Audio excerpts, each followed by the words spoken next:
And that's a tough position to be in, but that's the position that TNA's been in forever. That's just who they are at this point, and they've kind of embraced it. And I think that that's okay to embrace that. They have, them kind of letting go, being a challenger brand at WWE has netted them the greatest success that they've ever had. They let go of the challenger brand, and they decided to go ahead and play ball. And look at them now, right? They let go of all that stuff, and now look what they're doing. They lost their Spike deal in 2014, and in 2026 they're going to be on AMC, and they had to go through 11 years of hell to get to that point. Did they sell their souls to the devil a little bit? Of course they did, but they did what they had to do to get themselves back in the game, and now they're back in the game. And you say, Mike, how can they be in the game if they're not really trying to take out WWE? Because if they try to take out WWE, they'll fucking die, you morons. like, don't you get that? If they try to fight WWE, they don't have the resources to do that. And then before, what they were doing is existing on this island, and they couldn't get anybody to come to the shows, right? But now they've playing ball with WWE, and look where they're at now, right? Look where they're at now. They're doing great, financially, and now they got this TV deal. They're on a big basic cable network. You can blame TNA for selling their souls to the devil to get where they're at, but sometimes you just got to do what you got to do, and that's what they did. Because I do think that if they didn't do that, at some point, Anthem's pulling the plug because they just were not making any money. Right? They're the number one show on Access, but Access doesn't do any type of ad rates. Most of the money that Access gets is coming from the fact that they're on like premium tier cable. So you have to pay extra to get access in your cable package. So they get a higher cut of that money. And so that's where Access was really getting a lot of their revenue, but that's not enough revenue to be able to give TNA any type of operating budget. They just couldn't do it. And so, now TNA is off and they're headed towards AMC. And part of that is, their relationship with WWE. And a part of that is they're going to be losing their talent. New Japan's going through it with AEW, right? CMLL hasn't really lost anybody to AEW because everybody's, like Hechicero and those cats that are working both. But at some point, Hechicero's probably not making all the Friday night shows at Arena Mexico, and he's going to prioritize his American dates, those things are going to happen. And that's just the nature of the beast. That's the nature of the business. There's a wrestling war going on, and they're going to do whatever they can to secure the best amount of talent they can get, to sell the most tickets, to get the best pay-per-view buys, the best ad rates, to sell the most merch. They're going to do whatever the fuck they can to do that. That's business 101. So it sucks. We're going to lose Leon sooner rather than later. Who knows when that exactly is going to be, but it is coming, and everybody needs to brace for that news. It is definitely coming sooner rather than later. All right, Rolly Boy said he's still got time too. Yeah, I mean, he has till the end of the year, but I don't think that he's making the end of that contract. Ult Roman said, "Hey Mike, I didn't know you were back after Mania. Been a hell of a ride with TNA since then, brother. I've been here. I restarted the pod back in September, man, and I've been covering all the shit.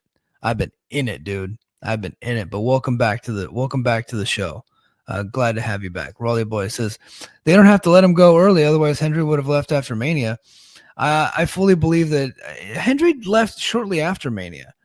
Like, he was pretty much full-time NXT in like June, and was really just working TNA dates on the side. Like, his priorities since the summer was NXT, and he was full-time, like he was off TNA television in September, right? And I'm pretty sure that he was signed through the end of this year. And in fact, like a month ago, they were still saying that he was a TNA talent, but he had not been on the show since September, right? So they did technically let him go early. Jordan Grace, they let her go early too, right? So that's why I'm telling everybody, like, this is coming. He's going to go early, right? You have to know that. And that's a good thing for Leon Slater, right? And TNA, that it sucks for TNA in this extent. They lose a hell of a talent, but I think that that's going to attract more talent to their company. It's like, hey, they were cool. They played ball with Leon. They let him go live his dream early. They let him out of his deal to go be a star in the WWE and make, have greater earning potential. Maybe that's a place that I want to go work.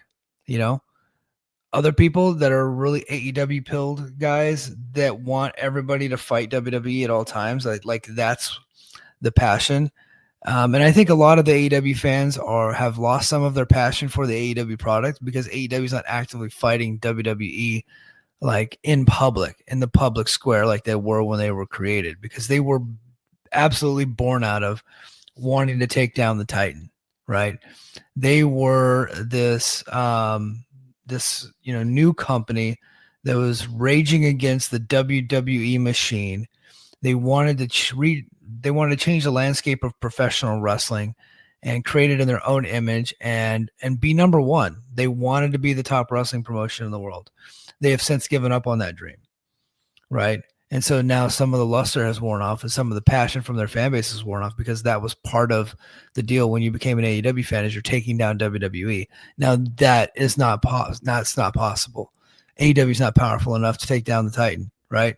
So, but they're doing a great job existing where they're at, but they don't have the upper trajectory to take down the big guys, right?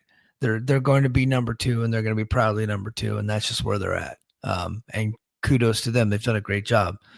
Let's see. Dobby says Hendry's deal was up in early 2026. Yeah, like but they let him out early for sure.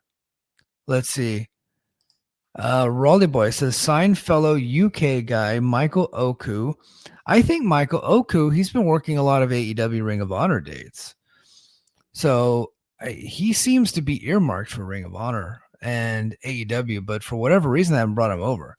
I don't know. Like, I'll be honest, I've only seen a couple of his matches, and one of them was an amazing match with Will Ospreay.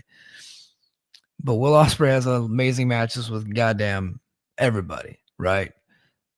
Like, he's number one right now. He's the best, right? Well, when he had a neck. Doesn't have a neck right now, so can't be the best. But before the neck, he was definitely the best. Like, he was the guy, right? Kenny Omega gets a little bit older. He's beat up. He slows it down a little bit. Boom, here comes Will Ospreay. Will Ospreay takes his spot, right?